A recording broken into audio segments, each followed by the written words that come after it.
16 black spots డిస్ట్రిక్ట్లో identify చేశారు. So national highway కానీ, స్టేట్ హైవే డిపార్ట్మెంట్ కానీ, తర్వాత పంచాయతీరాజ్ డిపార్ట్మెంట్ అందరితో కోఆర్డినేట్ చేసుకొని దానికి పరిష్కారం చేస్తారు. తర్వాత as per information collector, SP and other departments కోఆర్డినేషన్తో ఇది బ్లాక్ స్పాట్స్ కూడా రిపేర్ చేస్తారు. సో దట్ యాక్సిడెంట్స్ తగ్గిపోతాయి.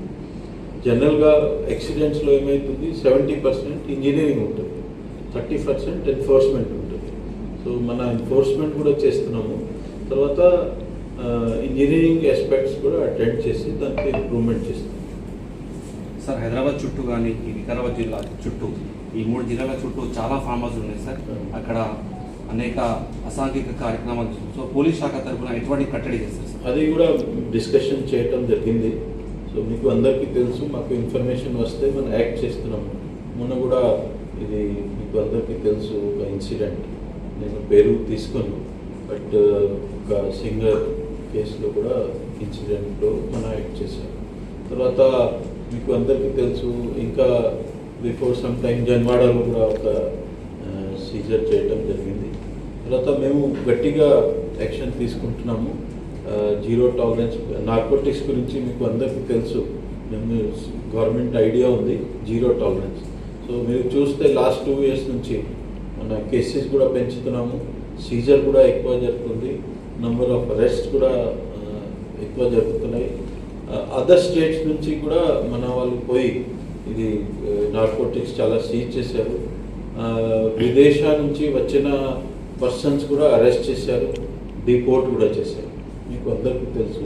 సో మా గవర్నమెంట్ది పాలసీ ఉంది జీరో టాలరెన్స్ టువర్డ్స్ నార్కోటిక్స్, దాని మీద పనిచేస్తుంది.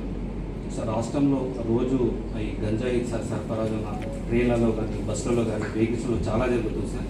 దాని విషయంలో పోలీస్ శాఖ చర్య? మీకు అందరికీ తెలుసు దట్ లాస్ట్ ఇయర్ మేము ఆల్మోస్ట్ 30,000 kg గాంజా సీజర్ చేసాము.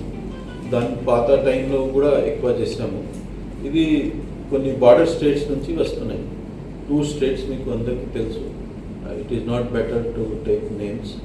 మేము వారితో డిస్కషన్ కూడా చేసాము. తర్వాత గవర్నమెంట్స్ కూడా అర్థం చేసుకున్నారు. సో వారు ఆల్టర్నేట్ క్రాప్ ప్యాటర్న్ కూడా ఫెసిలిటీ ఇస్తున్నారు ట్రైబల్స్కి ఆర్ పువర్ పీపుల్ రూరల్ ఏరియాలో. వారు whose ever was growing ganja వారికి ఆల్టర్నేటివ్ క్రాప్స్ కూడా ఇస్తున్నారు. సో కొన్ని స్టేట్స్లో చాలా తగ్గిపోయినాయి, ఆల్మోస్ట్ 60-70% వరకు వారు క్రాప్ కూడా డిస్ట్రాయ్ చేశారు. తర్వాత సిమిలర్లీ అనదర్ స్టేట్ ఆల్సో వారు కూడా నాది 3-4 times డీజీ గారితో కూడా డిస్కషన్ అయింది. వారు కూడా గవర్నమెంట్కి చెప్పి ఆల్టర్నేటివ్ క్రాప్స్ ఇస్తున్నారు. So definitely in coming time ganja production కూడా తగ్గిపోతుంది. మన స్టేట్లో ఎక్కువ ప్రొడక్షన్ లేదు, ఎక్సెప్ట్ ఫ్యూ ఇండివిజువల్ హౌసెస్లో some few ganja plants grow చేస్తున్నారు. But as such large scale production లేదు మన స్టేట్లో.